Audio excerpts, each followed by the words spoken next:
Okay, this is some of the landscape on the coast of Peru when Bill Wiebe and I decided to take a trip down and visit sardine operation in Peru. Anyway, not much like that, but anyway, the challenge was we had to drive from Lima down south.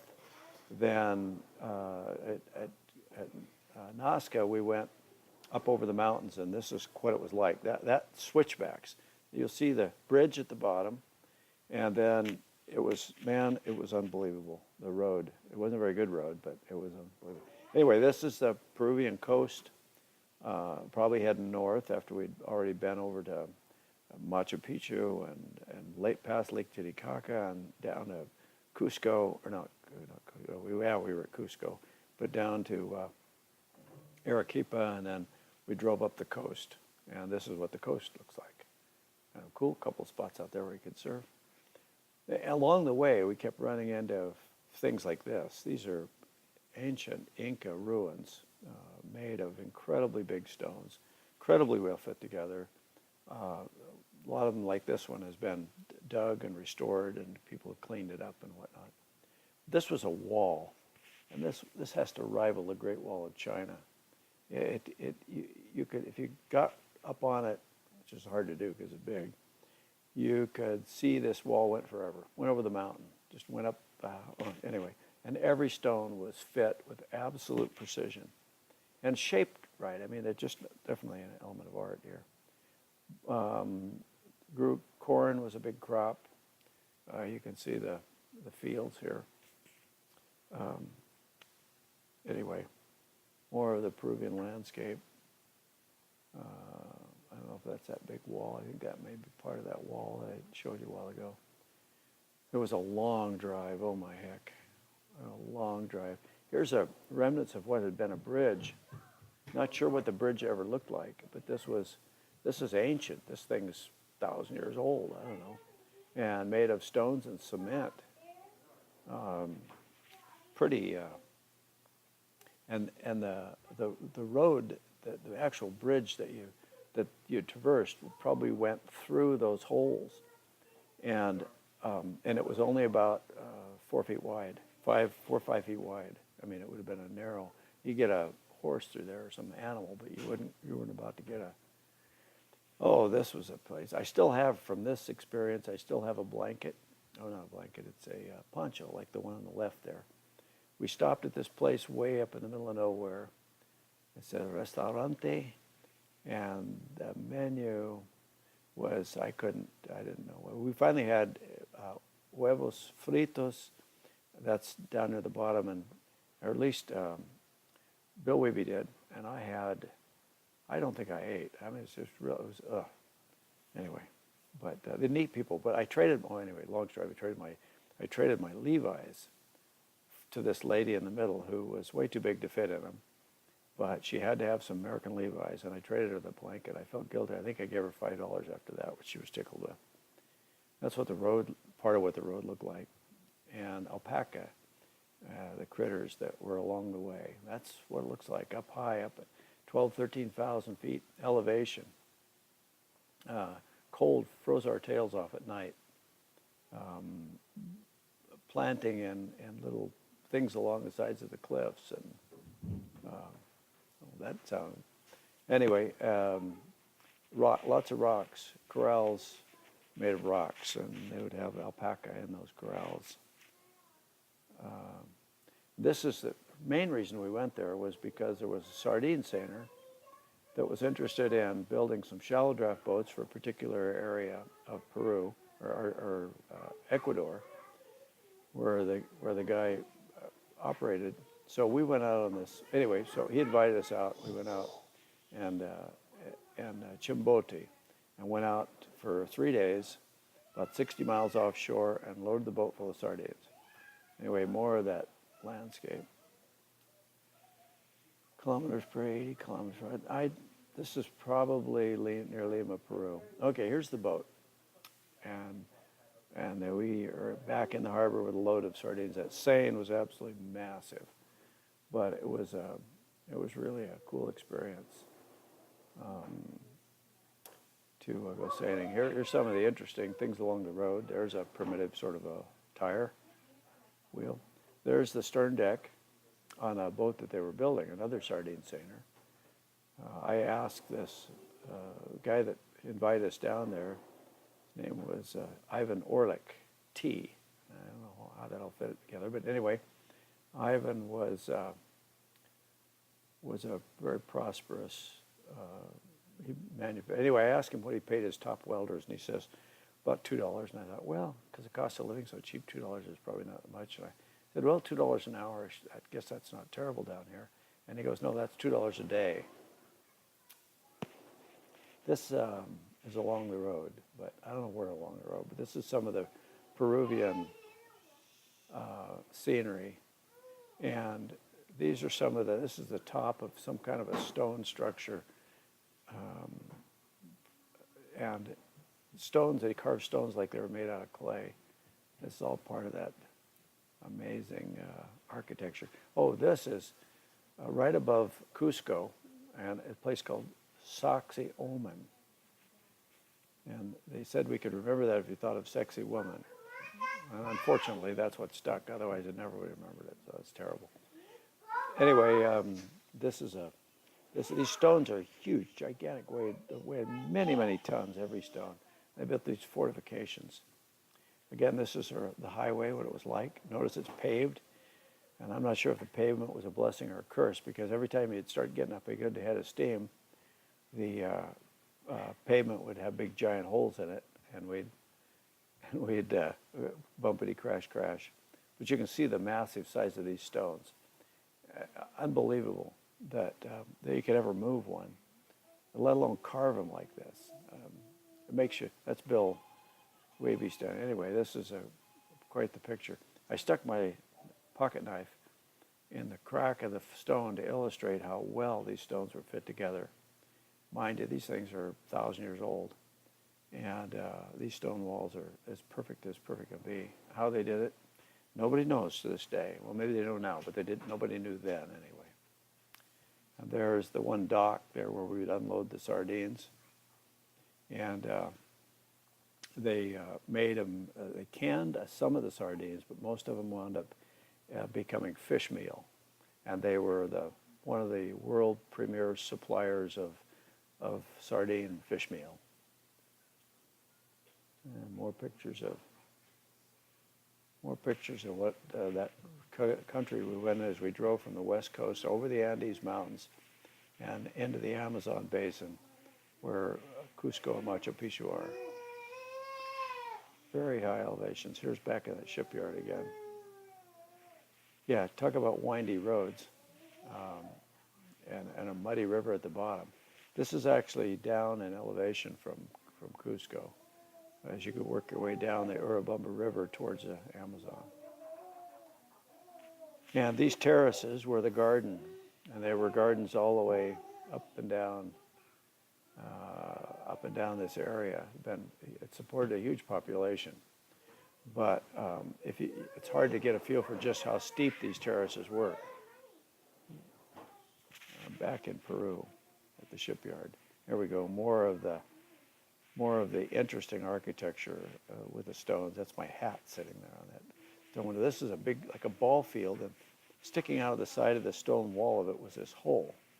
And some believe that it was some kind of an athletic event to do something in that hole. I don't know what.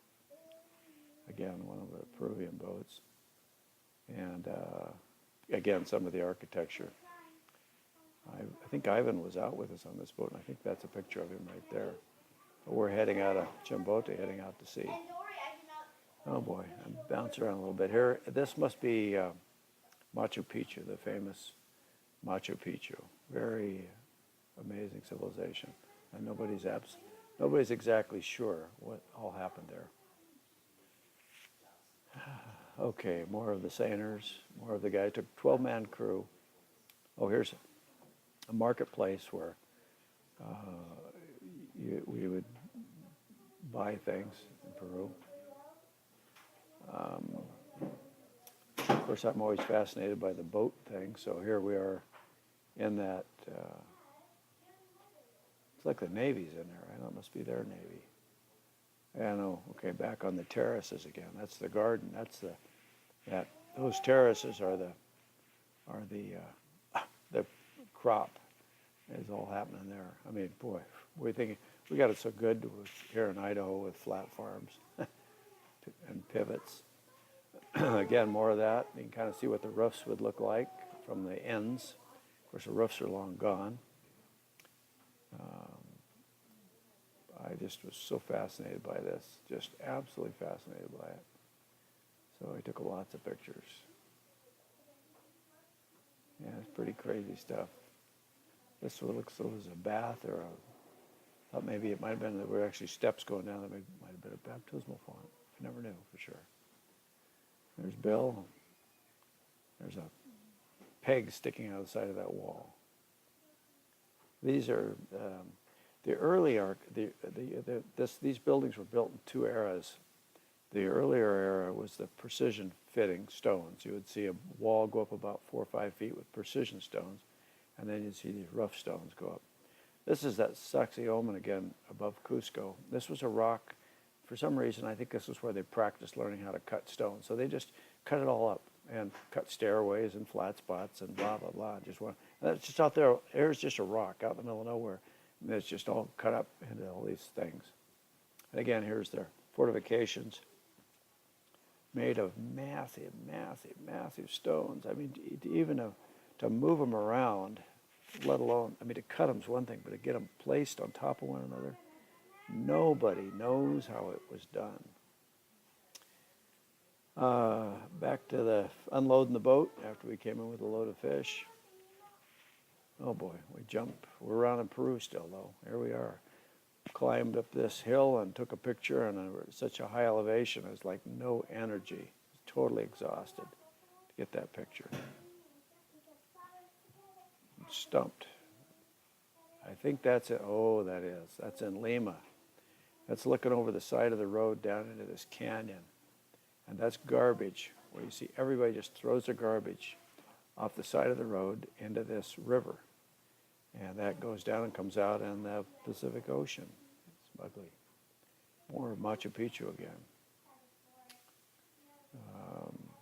My hat again. See, I show my little hat there. See how big things were. Pretty fascinating. Oh, this was the train that got us from Cusco down to Machu Picchu. It's downhill. It's north, but it's down in elevation, a couple 3,000 feet from Cusco. Cusco is at about 12,000 or something. Way up there. 10,000, 10, 12, I don't remember. All I know is it's really hard to breathe. These are some of the buildings they kind of restored for tourists and put roofs back on them. Not again, Machu Picchu. Walls. This was a good shot from, we hiked way up here. We can take a wall, take a picture. That's as far as I made it. Bill decided to be adventurous and climb up that peak that you see in the distance there. And he got to the top of that thing. I don't know. I didn't have enough lung capacity or anyway, more Brazil or Peru. More Peru and the big stones. Big, huge stones. You didn't have to worry about people knocking over the rock work. I always fascinated by fits. Look at the way those two rocks are fit together. And that's looking down on the city of Cusco, built by the conquistadores, by Pizarro, I think. Anyway, it's on a foundation of an ancient, those buildings down there, most of them anyway, the big important looking ones, are on Inca foundations. And there again, another place where there's a rock and they just decide to cut these two things out of it. Oh, there's that van. We rented this Volkswagen van. It says Hertz on the side, Hertz Rent-A-Car. I really should be loyal to Hertz the rest of my life, because by the time we got that van back to Lima, after 10 days of driving on these roads, there wasn't a screw or bolt on that thing that was not loose. And many things had fallen off. Door handles had fallen off, and knobs and buttons, and it was just boy, terrible shape, tough road. There's that garbage dump river in Lima again. So unsanitary. Good grief. Chicken feathers everywhere you go. There's chicken feathers blowing in the wind. And back to Chimbote. I'm pretty sure this is Chimbote again. Although it could be out in front of Lima. I don't know. A lot of big boats out there, though. Because this, again, is Lima. And again, we're back to Cusco, where for some reason they decided to carve these flat surfaces on a rock out in the middle of nowhere. Just, I know, let's practice carving flat things on a rock and polishing them. Anyway. And here's kind of, again, a market in Peru. Pretty antiquated. Oh my goodness. We're out of Peru, and search my mind, I cannot think where we are.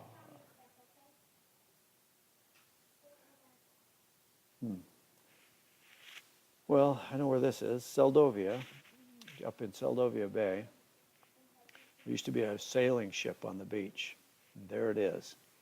That was all that was left of it when I was a kid. There's nothing left of it now. And somehow it was beached in there, but this was a giant sailing ship that was used to haul freight from Seattle or wherever, probably Seattle up to Alaska. And either they'd hit a rock or something had gone wrong, and there they sat. And that was their final resting place. In Seldovia, we had a dock and a warehouse, house up above it, and that Eric and Doug and Lori, I think, and Richard all got to see. The dock and warehouse finally just vanished with time, but the warehouse and the house burned down except for the chimney, which they saw, and maybe a little the inside before it was torn down. But anyway, that's a black bear inside out on the wall, and that's my mom working on something. And there's how we kept the old Sea Scout every winter. That was the boat I grew up on, basically, and that was our dock and warehouse, and we'd slide the boat. Dad would slide the boat in there on the big high tide near the fall of the year, and it would sit there and then jack it up, and it would sit there the entire winter and out of the water, under a roof. It was really good for boats. That's a very... Now somewhere I've got the horns that was from this hunting trip. That's my dad up above Kachemak Bay up in the mountains hunting Dall sheep. And this is a picture that my Aunt Hattie, or it might have been Kate, made. This was a photograph that they made a picture of, but in the middle is our dock and warehouse, our house with the two dormers, and the sawmill off to the left. And this is up at the water supply in Seldovia. What a beautiful place. Oh, that's little me in the middle, Mom and Dad and me in the middle. And that's one of Dad's log houses. That age, I'd say this is the homestead. But this is not the homestead. This is Seldovia and the house that we built. That's Hank Kroll in the back, known as the Mad Trapper. That's Herbie Kroll next to me. My arm. We're buddies. Our arms around each other. And that's Henry, or Hank Jr. off to the right. Anyway, great. There's whole books about him. I got it on the bookshelf in Oakley, actually. And up that stairway to the right was my bedroom. And this is that same house, although the picture's reversed. It makes it really hard to visualize it. It's got bad. The slide is backwards. But anyway, that's the Seldovia house. And that's before Dad finished the warehouse and made the roof over the boat. That's the Sea Scout when he first bought it early, and they had it for 17 years. So, and that's the beginning of the grid. Later on, it became further developed. And anyway, and here is the Weir in Chignik. And that's Eric and Debbie, or I can't tell in the background. But here was the second house in Seldovia. Well, the third house, really. There was the homestead, and then the one that's right behind whoever took this picture. And then this is the last house that Dad built in Seldovia. And that's the looking on a raised hill. So as you can imagine, all the kids in school, it was where I lived at, there was a hill, and they said it was Ray's Hill. Oh boy, here we are, and Chignik went dry on the beach so that we could kind of clean the boat up, paint the boot stripe, and that's the second Liahona out of the mold. And that little guy right there, little chubby guy right there is Richard. Poor little guy, we're all dressed with sweatshirts and everything, and here he is in his shorts, but he's got boots on, though, looks like. Oh dear. This is my first impression is this is the Seldovia boardwalk. That is what it is. That's the Seldovia boardwalk when the tide's in. At low tide, that's a beach right there. But at high tide, the tide comes all the way up even with that dock. Okay, we're back in Chignik again. And there's little Richard. And there's Big Eric and Debbie and Laurie. Where's Doug? Maybe he took a picture. Well, that's a strange looking picture. Look at that hairy guy. That would be me. Fishing herring right after I got back from my mission. And I'll be darned. In Carlson Point, this is where we were tendering for set netters last year. In this very spot, one of the very spots we were anchored up in. Only there was leaves on all the trees. Well, there are some king crab. Oh, just got a mouth water thinking about it. My mom holding me. Oh, here's my kids again. Probably Eric and Debbie and Laurie. Richard's too little, and Doug, I don't know where he is. This is the weir in Chignik. Yeah, more of the weir in Chignik. But we are fishing herring, and we had a floating processor go with us called the Speedwell. I see the airplane on the left, that's P.W. Miller. And somewhere in there I've got an airplane too, but it's a Liahona, and right behind it is the Anahita, and I don't know who else. This is me and Dad, and that's a halibut, which you probably guessed. And that little window you see on the left that I picked, that was the greatest place to watch everything happening when I was kind of too little to do much. So that was my bunk right there. I could just open that little window and see on deck. Great spot. We would can salmon, catch them and fillet them out. And Dad had a pressure cooker, and we'd do it right there on the spot. And I assume the buck teeth, that must be me. That could be Eric, actually. You know, I think that's Eric. He's got a halibut. It must be Eric with the area he fished with Grandpa. And I don't know what this is. I can't figure it out. This is the house it's number 2 house in Seldovia. There's the Mormon with that load of fish, or one of many. This is herring fishing, I'm sure. I can tell by the time of year. And that is a deck load of herring. And those sideboards on the side, it's full of herring right to the top. This is house number 2 in Kodiak. The first one was a kit, a Panabo, but this was the last house that my dad built in Kodiak. And it was a beautiful home. Beautiful home. And here's the house number 1 in Seldovia with its stone chimney. It's reversed, so it looks backwards to me. This is a cabin on the way up to the water supply in the winter. Right? Deep snow, typical Seldovia winter. Oh, there's a pretty picture. There's a pretty lady and a handsome man. That's my mom and dad. And that moose painting on the back was painted by Rick McGill. Or no, it wasn't Rick. Some McGill, last name McGill anyway. Neat place. There's another shot of our processing operation. I don't know where this was. Kind of a famous picture of my dad because the book Tales of Whitey that one of his sisters put together, which we've got to get put together one day. Anyway, this was the picture that was used for the cover. It was a great cover shot. Oh my heck. That could very well be me. Or one of my kids. I don't know which. Probably me. more of our herring fleet. That's our fleet of herring boats, the Orca, the St. Joe, the Natalia, the Liahona, and the Elsa R, for name a few. And there is Liahona number 3. Oh, why does the name look so big? Liahona, that's it.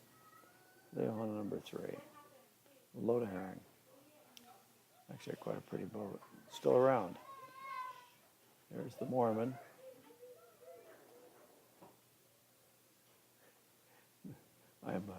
There's the Mormon and the Liahona were all fair fishing herring. I think it was these are the days that I got into my flying part of my career. And that was the Natalia. Bruce Schockler later built a fiberglass boat. Everybody okay? Okay, good. Oh, here's the St. Joe getting pumped full of herring. Could be any one of a number of places, but I have a feeling it's near Port Moller. And St. Joe's still going strong. All those boats are still out there working. Elsa R, that was Hartmut Reimnitz. And I don't know where that was. And then the Liahona number 3, right there with a school of herring waiting for the St. Joe to come alongside and pump them off. Now, these are fun pictures for me to save, fishing pictures. This is me. I took it from the airplane because I'm looking out under the wing, and this is probably Port Moller. This may be, I didn't know I was using slides those days, but this might be, yeah, the picture's backwards. Thought that was something wrong there. Anyway, we got into a bunch of herring up in Port Moller Bay.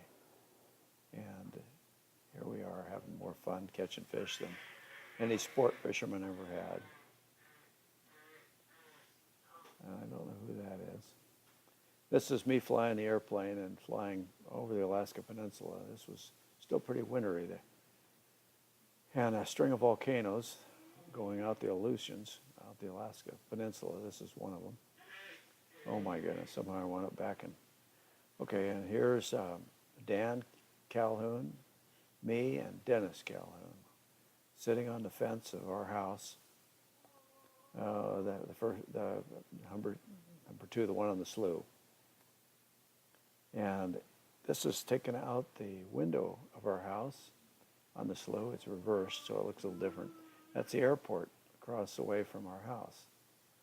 Fun place. There's the famous Yellow Bridge. Again, the picture's slide is going the wrong way, but anyway, that was a cool place. Oh dear, that's my dear dad. I think he was posing special for that picture. There's my mom fishing halibut, and there's me, and here's the homestead. I think it's after Dad sold it because it looks a little older, so I think we went out to visit. He had a garden right there, and the garden's gone, so yeah, we weren't living there yet, but I still remember that, going out and seeing it. I'd been a little baby there, so I didn't remember it too well. This was our first trip bringing the first Mormon up from Seattle, and we stopped by Petersburg and took a picture of this iceberg. And there I am, a little guy. We're looking at all these fish. Quite impressed with the king salmon there. This is Seldovia in the winter. You got to turn everything around because the slide's backwards, but that's a pretty fun place. Of course, I'm visiting with little Richard. He's not little anymore, but his kids are little. That's me and my mom before she wore glasses. My dad used to make her take her glasses off for pictures. I don't know why. And okay, Richard's going to help me get this stuff. This is from looking across the slough in the winter in Seldovia. Fun place in the winter. And there's a bouquet of lupin. That's the Alaska state flower. That must be my dirty hands.